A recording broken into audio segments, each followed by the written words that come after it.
Hello everyone, कैसे हैं आप लोग। ओके, तो लास्ट टाइम हमने जो देखा था उसके बारे में मैं थोड़ा आपको याद दिला दूं।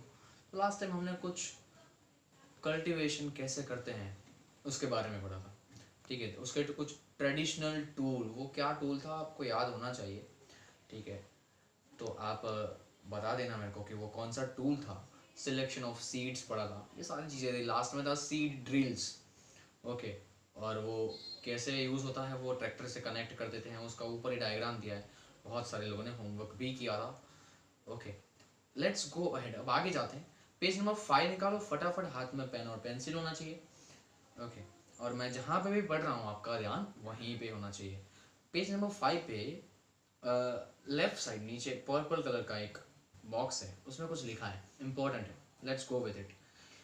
Seeds of few plants such as paddy are first grown in a nursery. Paddy का जो प्लांट है उसमें क्या होता है, थोड़ा इंटरेस्टिंग है और थोड़ा डिफरेंट भी है, क्योंकि ये सब के बारे में हमको बहुत कम पता होता है।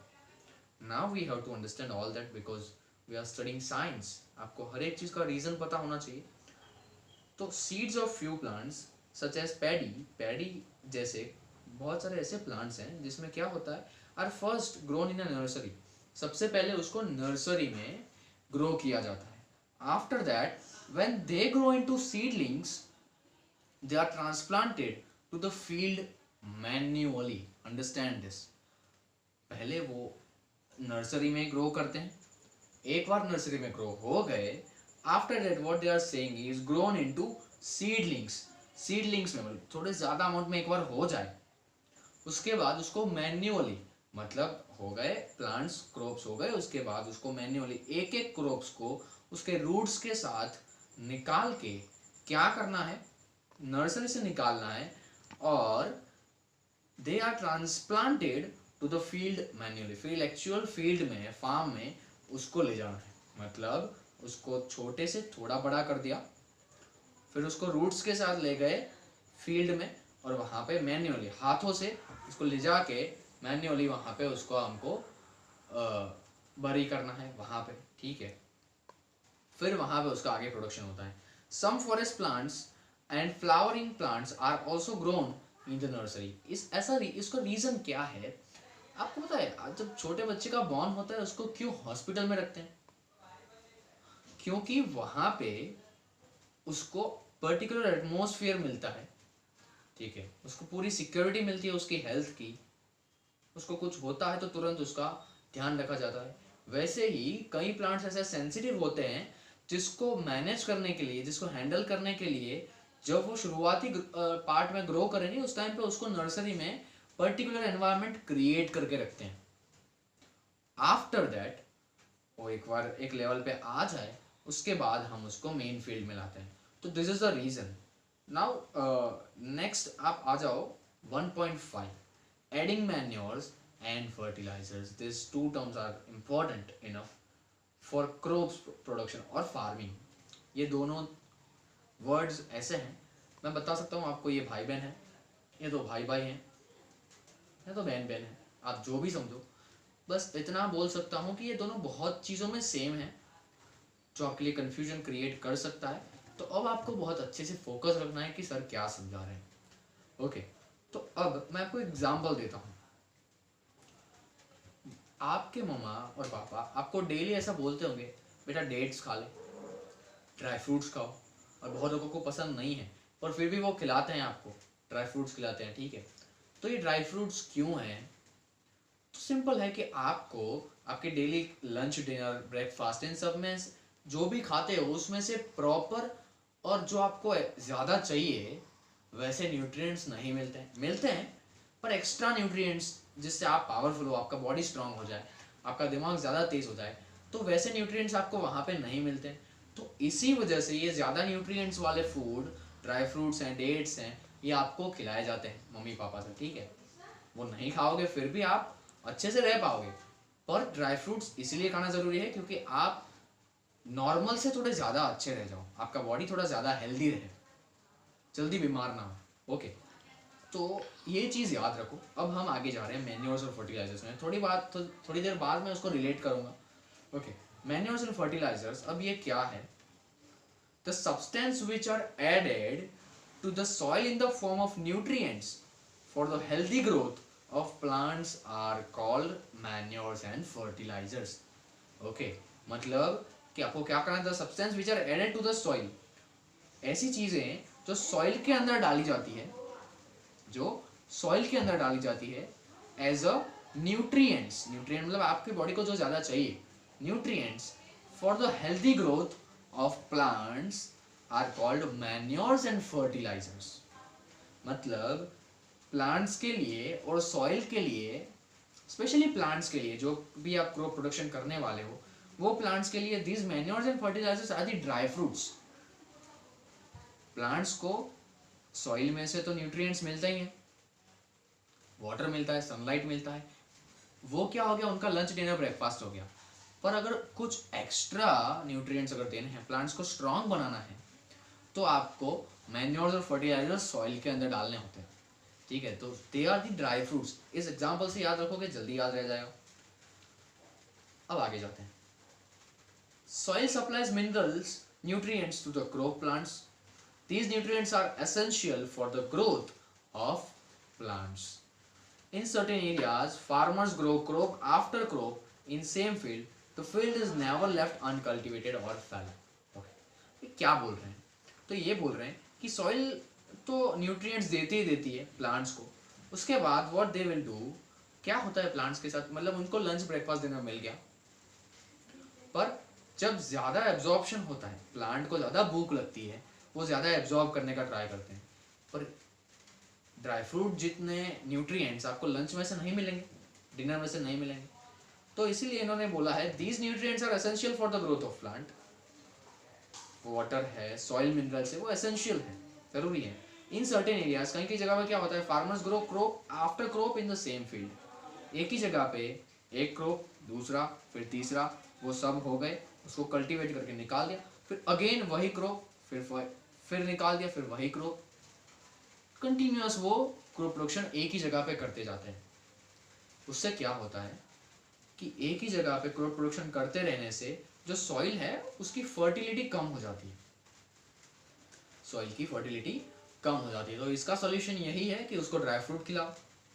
मतलब वहां पे फिर क्या करना है आपको, उनको ड्राई फ्रूट, सॉइल को ड्राई फ्रूट मतलब क्या, वहां पे मैन्योर्स फर्टिलाइजर्स ऐड करने, वो कर दोगे तो सॉइल एक उसके स्ट्रेंथ के साथ बना रहेगा। Continuous cultivation of crops makes the soil poor in nutrients.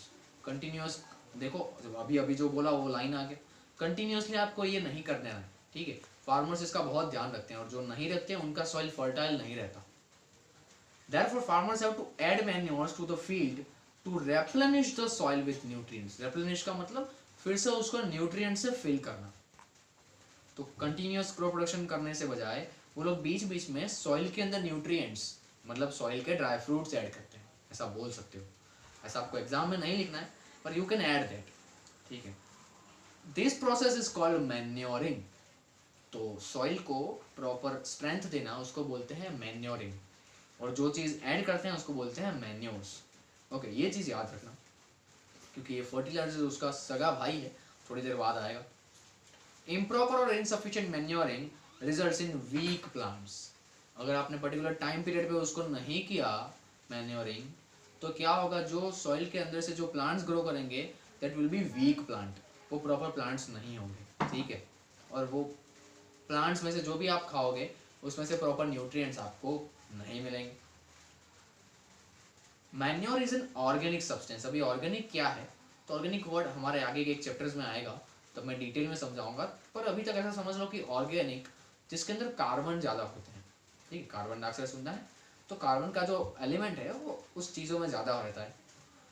Manure is a organic substance obtain from the decomposition of plants और animal waste. Manure is what, आप मैन्योर्स को घर पे भी रख सकते हो, बना सकते हो, और आपके यहाँ जो छोटे मोटे पॉट्स हैं, हमारे यहाँ जनरली हर घर में तुलसी का पॉट रखा जाता है, क्योंकि इट इज़ होली प्लांट, मतलब हम उसको पवित्र मानते हैं, इसलिए ग्रो करना ज़रूरी है। तो अगर वो ठीक से ग्रो नहीं करना है तो आप कर रहा है, तो आप इसको मैन्योरिंग कर सकते हो, तो वो अच्छे से ग्रो कर पाएगा, ठीक है। तो अब क्या करते हैं, farmers dump plants and animal waste in pits at open place and it allows to decompose. Decompose का मतलब होता है सड़ना। What you have to do to make manures is just this, you have to collect the waste of the plants, मतलब जो सूखे पत्ते हैं, ठीक है, वो सारी चीज़ें हैं, फिर एनिमल्स के जो डंप हैं वो सारी चीज़ों को कलेक्ट करना है, उसको एक जगह पे कलेक्ट करके उसके अंदर थोड़ा बहुत पानी डाल देना है और थोड़े दिन तक, 2-3 दिन तक, 5 दिन तक उसको सनलाइट में रखना है, ठीक है। कोई कंटेनर के अंदर रख सकते हो, ज़मीन के अंदर उसको खड्डा करके भी डाल के वैसे रख सकते हो। आपको क्या करना है, उसको सड़ने देना है।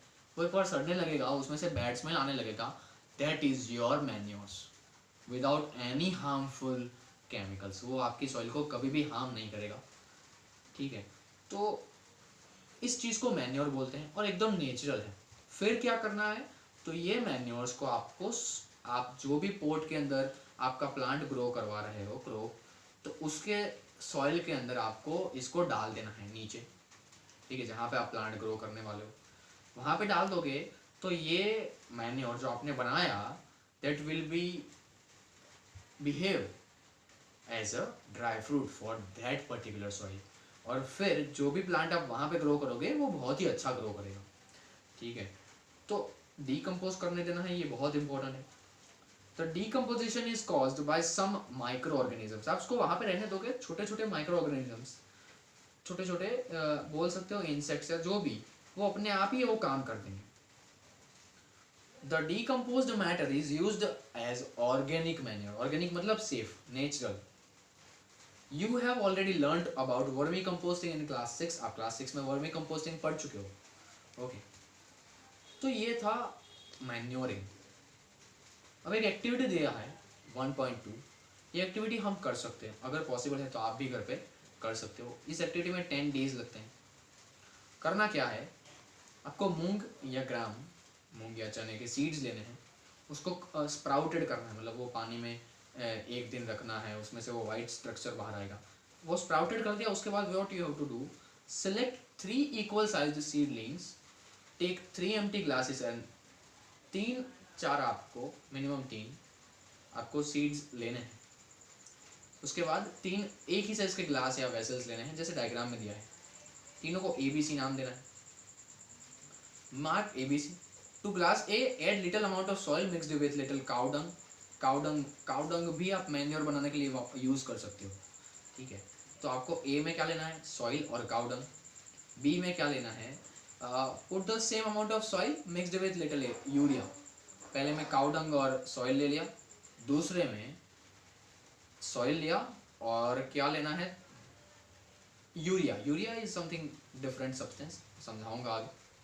यूरिया ले लिया और थर्ड में क्लास C में विदाउट एडिंग एनीथिंग आपको सिर्फ सॉइल रखना है। ये 3 चीज़ कर ली, रेडी। अब वो सीडलिंग्स थे, जो सीड्स थे, उसको अंदर डाल देना है। उसके बाद आपको डेली वो प्लांट्स को आपको रखना है कहाँ पे, ऑब्वियसली सनलाइट के सामने, और वाटरिंग करते रहना है। आफ्टर दिट वाटरिंग, आप वाटरिंग करोगे, उसके बाद क्या होगा कि 10 दिन के बाद आप देखोगे कि A, B और C, फिर उसको आपको ऑब्जर्व करना होगा कि कौन से में ज़्यादा ग्रो किया है प्लांट ने, ओके। तो उसके बाद ये एक्टिविटी के बाद आपको समझ आएगा कि फर्टिलाइजर्स क्या है, ओके। तो ये एक्टिविटी के बारे में आपको अगेन, ये एक्टिविटी 1.2 आपको अच्छे से पढ़ना है। और नेक्स्ट वीडियो में हम डिस्कस करेंगे what is fertilisers and how it differs from manures. Manure से वो डिफरेंशिएट कैसे होता है, ठीक है। तो तब हम पढ़ेंगे इसके बारे में। तो आज का आपका होमवर्क क्या है, आज का आपका होमवर्क क्या है कि आपको मैन्योर्स के बारे में लिखना है। और क्या लिखना है मैं बता रहा हूँ, पेज नंबर 5 पे टॉपिक 1.5 जो है, टॉपिक 1.5 जो है उसका पैराग्राफ 1, पैराग्राफ 2 और पैराग्राफ 3, 1, 2 और 3, ये 3 पैराग्राफ्स लिखने हैं। वो बॉक्स बीच में है, वो नहीं लिखना है, ठीक है। कब सेंड करना है, रात को 11 बजे से पहले मेरे को सबमिट कर देना है, ठीक है। अगर कोई डाउट्स है तो आप वीडियो के नीचे कमेंट में कमेंट कर सकते हो, ठीक है। तो आफ्टर द लेक्चर कंप्लीट होगा उसके बाद मैं पूरा एक कमेंट सेशन बनाऊंगा। तो मिलते हैं कल, तब तक बाय बाय।